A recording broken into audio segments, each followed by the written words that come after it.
प्यारे बच्चों, आपका बहुत बहुत स्वागत है। आज के सेशन में आज हम लोग करेंगे डेस्कार्टे मेथड।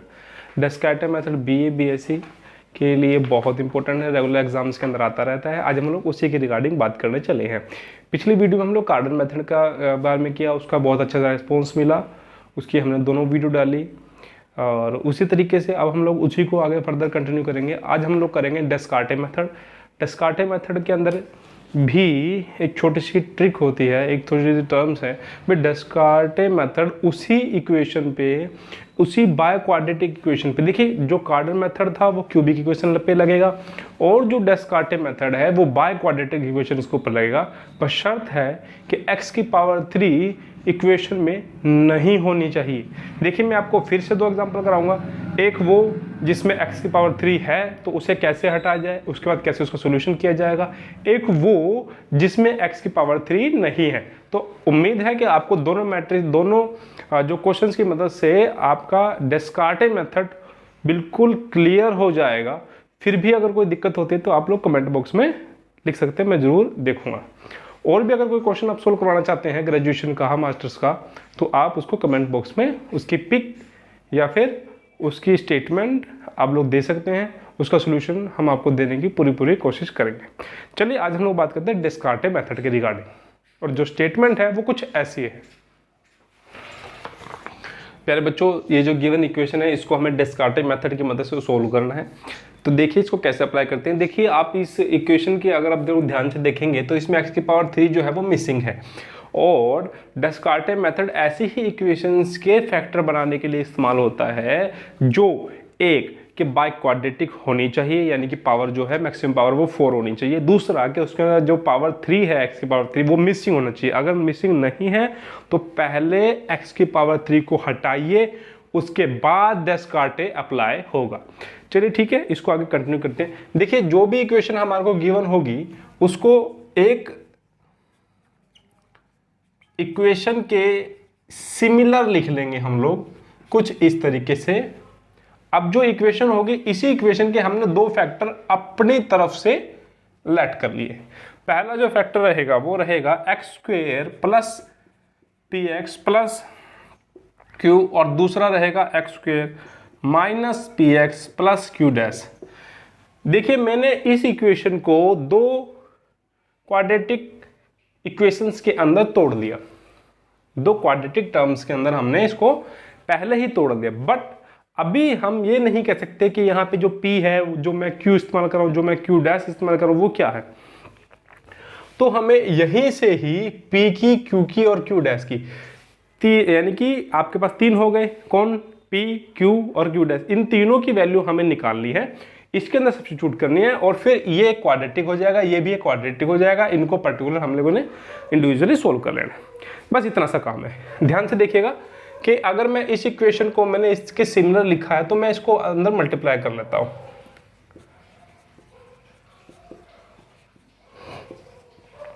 अगर मैं इसको अंदर मल्टीप्लाई करता हूं तो बनता है x4।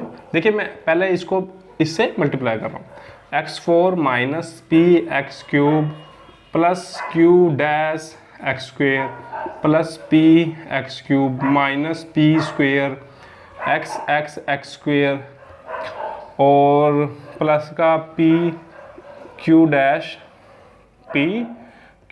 और x plus qx² minus pqx और प्लस का qq डैश।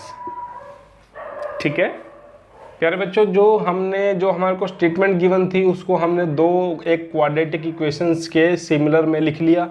हम इसको स्टेप नंबर 1 मार्क करेंगे, और स्टेप नंबर 2 के अंदर हम लोग कोफिशिएंट्स को कंपेयर करेंगे। कोफिशिएंट्स को कंपेयर करना है हमें। इसको इक्वेशन नंबर स्टार कंसीडर कीजिए। ऑफ इक्वेशन स्टार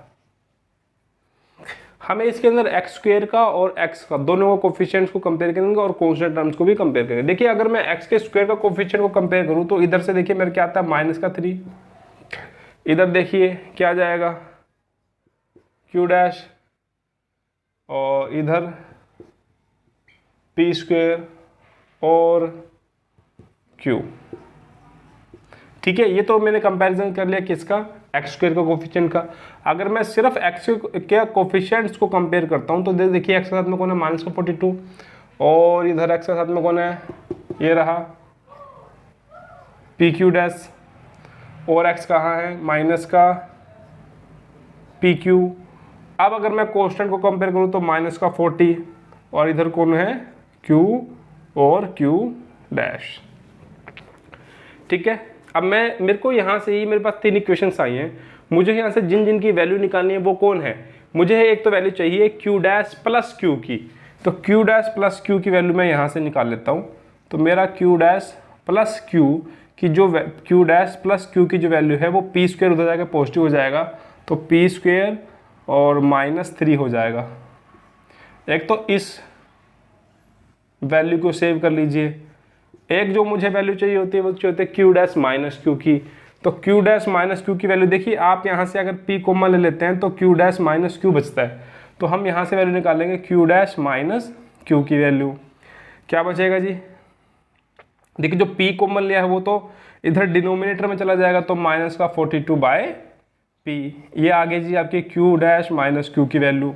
इसी तरीके से जो हमारी वैल्यू है वो किसकी है, क्यू डैश की, इस डैश को ऊपर लिखिए, और ये कितनी आई है -40। तो ये 3 वैल्यू मेरी आ चुकी है, ये तीनों वैल्यू, बट दिक्कत ये है कि ये तीनों वैल्यू जो है ये पी में, ये भी पी में है, ये भी पी में है। मेरे पास अगर पी की वैल्यू हो तो मैं यहाँ सब्स्टिट्यूट करके इनकी वैल्यूज को निकाल सकता हूँ। जो मेरा मेन मोटिव है वो सिर्फ इतना है कि क्यू और क्यू डैश की वैल्यू को निकालना। ठीक है, आगे बढ़ते हैं। देखिए अब अगर मेरे पास पी की वैल्यू हो जाए तो मैं यहाँ पे इसको सोल्व कर सकता हूँ। देखिए इसके लिए मुझे क्या करना है, इसके लिए मुझे स्टेप नंबर 3 की तरफ चलना पड़ेगा। जो स्टेप नंबर 3 रहेगा वो रहेगा क्या, कि आपको एक इक्वेशन याद रखनी है। ये कार्डर मेथड के वर्किंग रूल में है, जब मैं कार्डर मेथड के कह रहा हूँ, माफ़ कीजिएगा, डेस्कार्टेस मेथड के वर्किंग रूल में है। जब मैं डेस्कार्टेस मेथड का वर्किंग रूल विद प्रूफ करवाऊंगा तो मैं उसमें आपको बताऊंगा इक्वेशंस के बारे में। ठीक है, अभी हम लोग याद करेंगे एक इक्वेशन कुछ इस तरीके से होती है, क्यू डैश प्लस क्यू का whole square minus Q dash minus Q का whole square is equal to 4 dash. ठीक है, अभी हमें याद रखना है, जब मैं प्रूफ करवाऊंगा तो उसका जो लिंक है वो भी आपको डिस्क्रिप्शन में मिल जाएगा और उस टाइम इसका प्रूफ हो जाएगा। ठीक है, तो अभी हमने इनको लिख लिया। हमारे पास जो वैल्यूज़ हैं वहाँ पर ऑलरेडी वैल्यूज़ गिवन है, क्यू डैश प्लस क्यू की और क्यू डैश माइनस क्यू की और क्यू डैश की वैल्यू पर। ये तीनों वैल्यूज़ जो है हमें यहाँ उठा करके रखनी है। देखिए क्यू डैश प्लस क्यू की वैल्यू कितनी है, पी स्क्वायर -3, ये स्क्वायर -42 अपॉन पी का होल स्क्वायर और 4 इंटू, देखिए क्यू डैश की वैल्यू कितनी है -40। अब बस हमें कुछ नहीं करना है, हम इसको थोड़ा सिंप्लीफाई करना है और यहाँ से पी की वैल्यू को निकालना है। देखिए अगर मैं इसको सिंप्लीफाई करता हूँ तो कितना होता है, पी की 4 + 9 -6p स्क्वायर -42 का स्क्वायर कितना होता है, 42 का स्क्वायर हो जाएगा 1764। हाँ जी, तो 1764 over P square is equal to minus का कितना हो जाए 160। तो ठीक है, अब हम इसे थोड़ा सा और सिंप्लीफाई कर लेते हैं। इस 160 को इस तरफ ले आते हैं,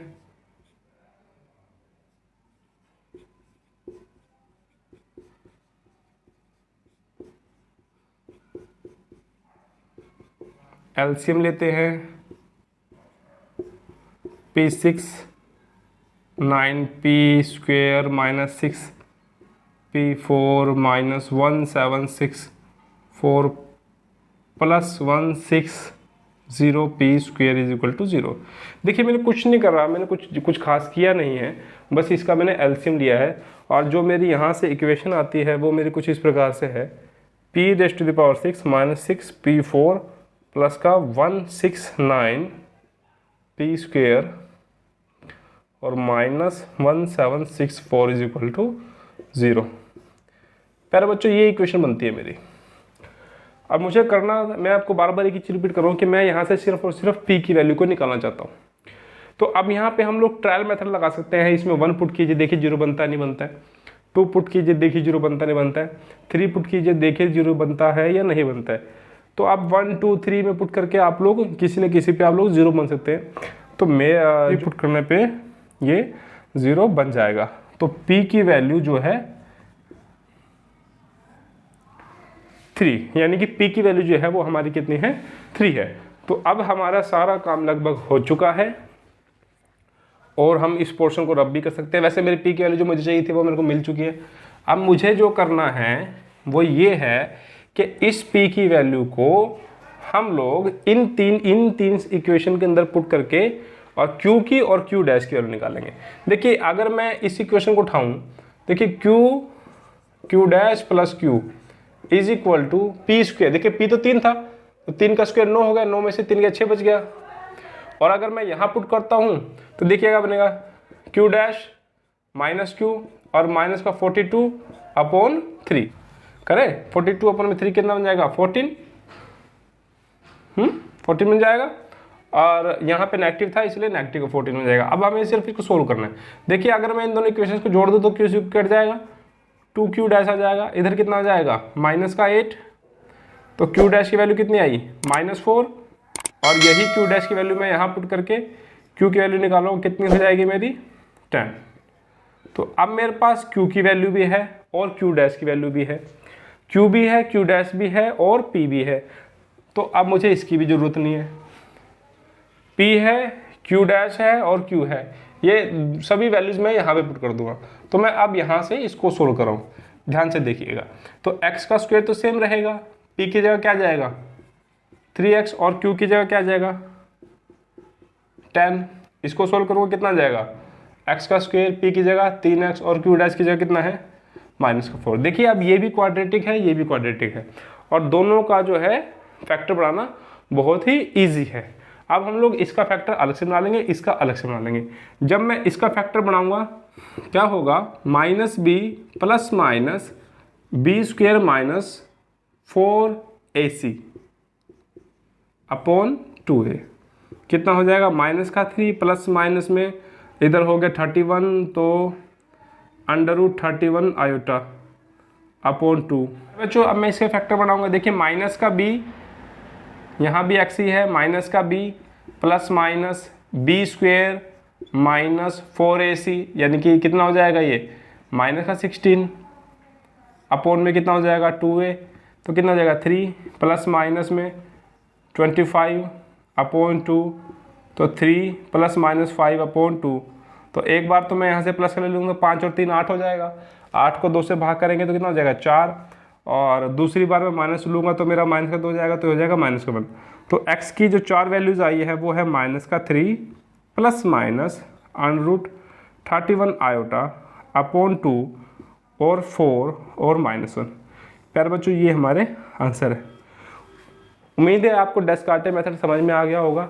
कोई भी डाउट अगर निकलता है तो आप कमेंट बॉक्स में जरूर लिखिएगा। हम कोशिश करेंगे कि आपके हर कमेंट्स का जो हम लोग रिप्लाई कर सकें। और वीडियो को लाइक शेयर सब्सक्राइब करना बिल्कुल ना भूलिए। हमारा मोटो वही है, एजुकेशन टू ऑल, इसलिए हम ज़्यादा से ज़्यादा विद्यार्थियों के साथ जुड़ना चाहते हैं। तो अपने जितने व्हाट्सएप ग्रुप है फिर और जो फेसबुक ग्रुप्स हैं उनमें जरूर शेयर कीजिए। और मिलते हैं अगली वीडियो में, तब तक के लिए जय हिंद जय भारत।